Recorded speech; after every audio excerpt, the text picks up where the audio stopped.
eng go'zal qo'shiqlarimdan biri, xalqimizga bildirib qoladigan chiroyli qo'shiqlarimdan.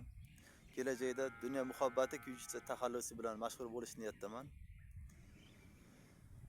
San'at bu qalbimga yorug'lik kasb etadi. Marhamat sizlar uchun. Yevropaning qizlari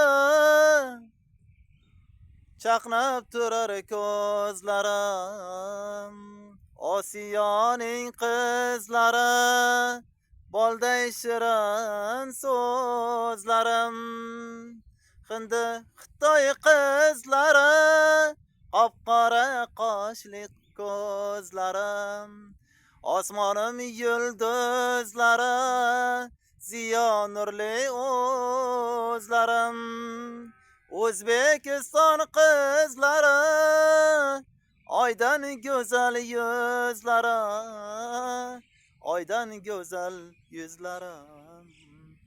Rahmat sizlar.